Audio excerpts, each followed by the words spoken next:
Good morning दोस्तों, welcome to my YouTube channel सूर्यास number one study point. मैं सूर्य प्रताप सिंह अपने यूट्यूब चैनल पर आप लोगों का हार्दिक स्वागत करता हूं। आज हम बात करने वाले हैं सीटेट के पेपर फर्स्ट ईवीएस के बारे में।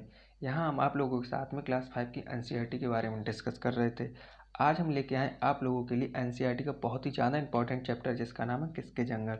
यह चैप्टर सीटेट के एग्ज़ाम से इतना ज़्यादा इंपॉर्टेंट है कि यहाँ से 2 क्वेश्चन तो हमेशा बनते ही बनते हैं। ठीक है, तो देरी ना करते हुए फटाफट हम वीडियो की शुरुआत करते हैं। इस वीडियो में आज हम आप लोगों के लिए बताने वाले हैं, इसमें एक बहुत ही अच्छी स्टोरी है। उस स्टोरी के माध्यम से आप लोगों के लिए बहुत अच्छे क्वेश्चंस तैयार करवाने की कोशिश करेंगे। ओके, तो देरी ना करते हुए हम स्टोरी को सुनाते हैं आप लोगों के लिए। तो ये कहानी एक सच्ची कहानी है। कहाँ की कहानी? झारखंड की कहानी है। झारखंड में कौन? सूरमणि नाम की एक मैम रहती थी। ठीक है, मैं मैम बोल रहा हूँ, हालांकि वो मैम थी नहीं, जिससे कि अच्छा लगे। ओके, आप लोग समझ लेना। तो सूरमणि नाम की एक मैम रहती थी। तो वो क्या करती थी, झारखंड के जंगलों में अपने गांव के बच्चों के लिए क्या करती थी, ले जाया करती थी। कहाँ के? झारखंड के जंगलों में। तो जो बच्चों को लेके जाया करती थी, तो बच्चे क्या काम करते थे, खेलते थे, कूदते थे, दौड़ते थे और पक्षियों की आवाज़ें भी निकाला करते थे। यहाँ तक वो लोग क्या करते थे, कुड़ुक भाषा में बच्चे क्या गीत भी गाया करते थे। अब जैसे कुड़ुक भाषा का जिक्र हुआ, तो झारखंड में कौन सी भाषा बोली जाती थी? कुड़ुक भाषा। ये याद रखना। ओके, और ये लोग क्या करते थे, फूल जो थे, मलबा थे, उनको इकट्ठा कर लेते, उनके गुलदस्ते बनाया करते थे, सजावट का काम लिया करते थे। और इस तरीके की जो क्लास हुआ करती थी मैडम, यानी कि पेड़ पौधों के बारे में भी बताया करती थी और जानवरों के बारे में भी बताया करती थी बच्चों के लिए।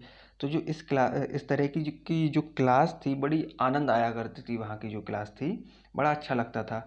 तो सूरमणि एक दिन कह रही थी बच्चों के सामने कि हम आदिवासी, क्योंकि वो आदिवासी लोग थे, कि हम आदिवासियों की ज़िंदगी जंगलों से ही जुड़ी होती है। अगर जंगल नहीं बचेंगे तो हम भी नहीं बचेंगे। बच्चों को ऐसे ऐसे बताया करती थी। उन्होंने ये बात कही थी। तो इस बात को थोड़ा ध्यान रखें, क्योंकि सीटेट तो सीटेट होता है। ये इस बार पता नहीं, वैसे भी थोड़ा कुछ घुमाकर पूछने वाला है। पता नहीं कब कहाँ से पूछ ले, तो उसका कोई भरोसा नहीं है। तो अपन लोगों के लिए ये बात ध्यान रखनी है। तो इनके बचपन के बारे में थोड़ी बहुत बातें जानते हैं। तो बचपन में क्या था कि जब ये छोटी थी, तो इनके पिताजी, एक छोटी सी खेती थी, तो खेती में इतना फ़ायदा नहीं हुआ करता था। तो वो यानी कि शहर की तरफ गए थे, पलायन करा था उन्होंने कि कुछ यानी पैसे पैदा कर लाएं जाके। तो वहाँ वो शहर के पास ही रहने लगे। फिर इनके घर में बहुत तंगी आई थी। तंगी आने के दौरान क्या कहते, घर में खाने को नहीं रहता था। तो इनके एक मनिया चाचा थे, वो क्या करते थे, वो पसारी की दुकान उनकी थी। ठीक है, किसकी? पसारी की दुकान थी। तो वो यानी कभी कभार अनाज भेज दिया करते थे इनके घर पर। तो बाद में एक बार ऐसा हुआ था कि क्या कहते हैं कि गांव में शंभू नाम का ठेकेदार आ गया। वो ठेकेदार इतना नालायक टाइप का था कि गांव के सभी लोग उनसे डरा करते थे। लेकिन एक वहाँ पे बुधिया माई थी, वो बिल्कुल ना डरा करती थी। कहती तेरी तो ऐसी तैसी, जंगल हमारा, गांव हमारा, हम कैसे डरें तुझसे भैया।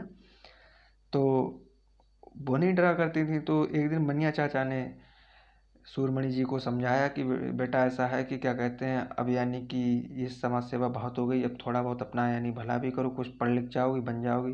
तो उन्होंने क्या काम करा कि सूरमणि को उन्होंने क्या, देखो, एक जो गांव था विष्णुपुर, वहाँ पे जाके उन्होंने उनका एडमिशन करवा दिया। ठीक है, क्या नाम था गांव का? बिशनपुर। ठीक है, तो वहाँ पे एडमिशन करा दिया उन्होंने। एडमिशन लेने के बाद वहाँ पर उन्होंने स्कॉलरशिप पे बीए की परीक्षा भी पास की। और परीक्षा पास करने के दौरान जब वो अपने गांव आई, तो उन्होंने फिर से यानी कि वही अपने जंगलों का बचाव, जागरूकता और क्या कहते हैं, अपने गांव के हक के खिलाफ यानी कि लड़ाई लड़ना शुरू कर दी। ओके, इस काम में किसने साथ दिया था? एक विजय नाम के उनके दोस्त थे, उनने बड़ा साथ दिया भैया। बाद में उन्होंने बहुत समाज सेवा की और सुधारा भी, जंगलों के बारे में बहुत उन्होंने क्या कहते हैं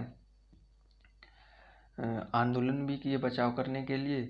तो फाइनली यानी कि वो अपनी कोशिशों में कामयाब रहीं। बाद में क्या हुआ, जाके जो विजय नाम के थे, फाइनली उन्होंने उनसे शादी कर ली। ये थी सूरमणि की कहानी। ठीक है, तो इस कहानी में बस यही एक इम्पॉर्टेंट, बाकी तो सारी चीज़ें मैंने बता ही दी हैं। और इम्पॉर्टेंट यहाँ पे ये है कि जो सूरमणि थी, तो उनके बारे में एक चीज़ दी गई है, किस टाइप की लड़की थी वो। तो सूरमणि एक चमकता सितारा, यानी कि सूरमणि जो थी वो एक चमकता सितारा थी। ठीक है, अब वो चमकता सितारा यानी स्टार गर्ल थी। चमकते सितारे असाधारण लड़कियों की कहानियाँ, जिन्होंने स्कूल जाकर अपनी ज़िंदगी बदली थी। ये पॉइंट याद रखना। ठीक है, इम्पॉर्टेंट है। तो उनके बारे में फटाफट देख लेते हैं कि सूरमणि के पिता शहर के पास रहने लगे थे, जैसा कि आपको पता है।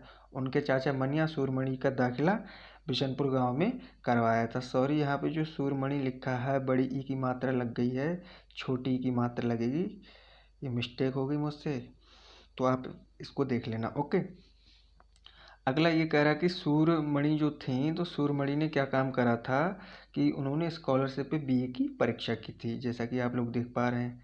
ठीक है, जंगल के बचाव में उन्होंने काफ़ी हक से लड़ाई भी लड़ी थी, और इस लड़ाई में साथ किसने दिया था? उनके मित्र विजय ने। ठीक है, बाद में सूरमणि की जो शादी तो किनसे हुई थी? विजय से शादी हुई थी।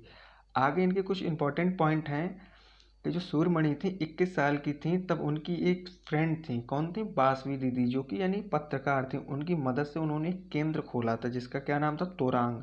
उस केंद्र का क्या नाम था? तोरांग। और कुड़ुक भाषा में तोरांग का मतलब क्या था? जंगल। ओके, ये थी सूरमणि की स्टोरी। अब आगे बढ़ते हैं। मिजोरम में खेती की लॉटरी। यहाँ से एक पॉइंट इंपॉर्टेंट ये है कि 1 टिन, यानी कि सुना होगा 3 टिन जमीन और 1 टिन बीज के बारे में। लास्ट ईयर क्वेश्चन आया था, इसके बारे में डिस्कस कर लेते। तो एक बंदा था, उसने पूछा था कि 3 टिन जमीन क्या होती है। तो उन्होंने कहा था कि 1 टिन बीज हम जितनी ज़मीन में बोते हैं तो वह 1 टिन ज़मीन बोलते हैं। ठीक है, तो यानी कहने का मतलब ये है कि 1 टिन ज़मीन में, ठीक है, 1 टिन जो बीज होता है, सॉरी, जो 1 टिन बीज होता है जितनी ज़मीन में हम बोते हैं उसको क्या कहते हैं? 1 टिन ज़मीन बोलते हैं। ओके, इस बात को अपन लोग ध्यान रखना, क्वेश्चन बन चुका है इससे। अगला हमारा है, ये आप देख पा रहे हैं, जो सूरमणि बच्चों को ले जाया करती थी जंगल, उसका ये फिगर है। ठीक है, पिक है। अब आती हमारी भैया कौन सी? झूम खेती। झूम खेती के बारे में अपन लोग बात करते हैं। जो झूम खेती होती है उसमें क्या होता है कि ये फसल के काट देने के बाद ज़मीन को कुछ समय तक आराम करने के लिए छोड़ देते हैं, यानी छोड़ देते हैं उसको। ठीक है, अगला पॉइंट हमारा है कि उसमें खेती नहीं करते हैं, और इस जगह को बांस या जंगल जब उसमें उग आते हैं, जब खेती नहीं करते हैं, छोड़ देते हैं, तो उखाड़ते नहीं, बस गिराकर उनको क्या करते हैं? जला देते हैं।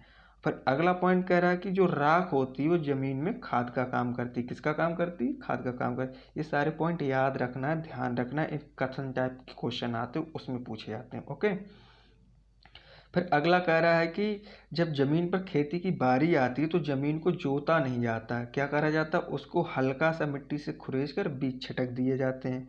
ठीक है, अब क्या होता है बीज छिटकने के बाद उसमें कि एक ही खेत में अलग अलग टाइप के बीज, जैसे कि हमारे मकई हो गया, बहुत सी सब्जियां हो गई, मिर्ची हो गई, और चावल को बो दिया जाता है। ओके, अगला पॉइंट हमारा है कि फसल के समय अनचाही जो घास उगाती है उसको उखाड़ते नहीं, उसको गिरा देते हैं, ताकि मिट्टी की ज़मीन की उर्वरा शक्ति और बढ़ जाए, यानी मिट्टी और उपजाऊ हो जाए। ओके, अगला ये कह रहा है कि झूम खेती कहाँ होती है? मेघालय में मुख्य रूप से होती है, तथा भारत के अन्य राज्य जैसे मिजोरम, नागालैंड और अरुणाचल प्रदेश में भी झूम खेती होती है। ओके, अगला जो पॉइंट हमारा है कि चेराव डांस के बारे में। तो चेराव डांस कहाँ से होता है? ये पूछा था पिछली बार सीटेट के एग्जाम में, दिसंबर 2019 में। ओके, कि चेराव डांस कहाँ होता है? तो चेराव डांस हमारा मिजोरम में होता है। ठीक है, इस डांस के बारे में थोड़ी जानकारी ले लेते हैं। क्या होता है कि जमीन पर बांस की डंडी को ढोल की ताल पर जमीन पे पीटते थे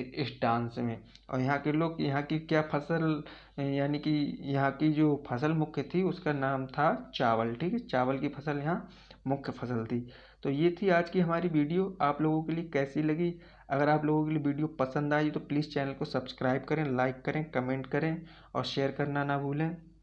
मिलते हैं ऐसी वीडियो के साथ, तब तक के लिए आप सभी लोगों का धन्यवाद। और हाँ, एक बात ये कि अगर आप लोग इस वीडियो की पीडीएफ चाहते हैं तो नीचे लिंक दे देंगे अपने टेलीग्राम चैनल का, वहाँ से आप इस वीडियो की पीडीएफ प्राप्त कर सकते हैं। धन्यवाद।